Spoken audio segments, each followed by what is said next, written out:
श्री कृष्ण और गोवर्धन पर्वत की कहानी। दिवाली 5 दिनों का त्योहार होता है जिसमें एक दिन गोवर्धन पूजा की परंपरा है। गोवर्धन पूजा कार्तिक मास में शुक्ल पक्ष की प्रतिपदा तिथि को मनाया जाता है। इस पूजा को अन्नकूट पूजा भी कहा जाता है क्योंकि इस दिन भगवान श्री कृष्ण को अन्नकूट का भोग भी लगाया जाता है। इस दिन लोग अपने आंगन में गाय के गोबर से गोवर्धन पर्वत और पशुधन की आकृति बनाते हैं और विधि विधान के साथ पूजा करते हैं।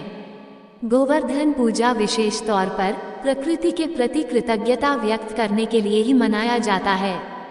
हर एक त्योहार के पीछे कोई ना कोई कथा अवश्य होती है।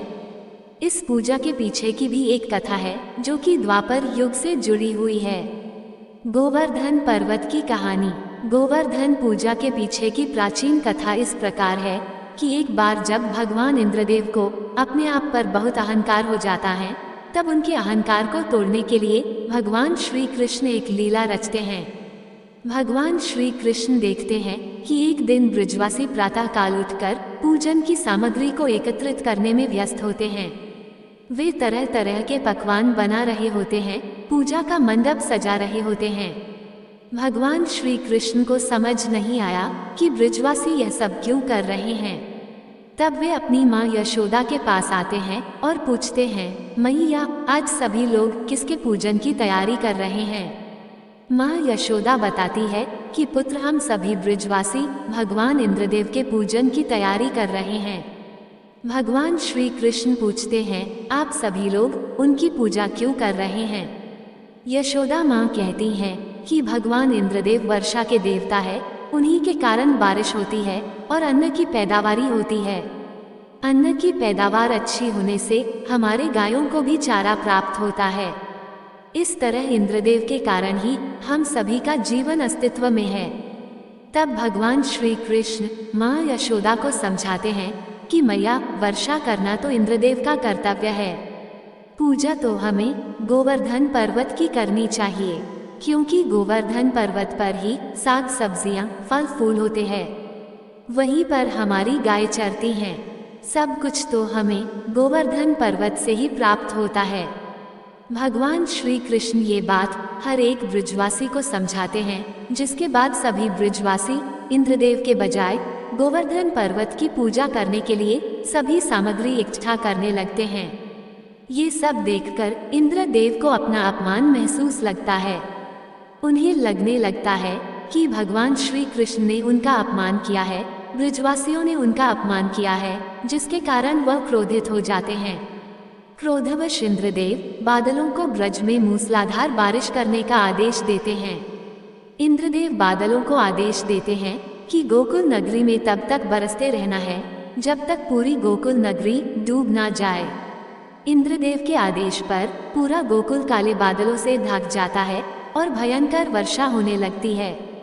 गोकुल नगरी में आज तक कभी भी ऐसी बारिश नहीं पड़ी थी। चारों ओर पानी ही पानी नजर आने लगता है। सब कुछ पानी में डूबने लगता है।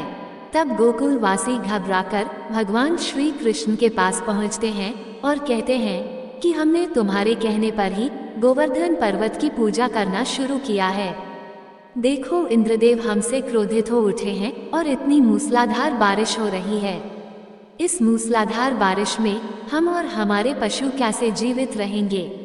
तब भगवान श्री कृष्ण सभी ब्रजवासियों को लेकर गोवर्धन पर्वत की ओर बढ़ते हैं। सभी ब्रजवासी भगवान श्री कृष्ण के पीछे पीछे गोवर्धन पर्वत तक पहुंचते हैं।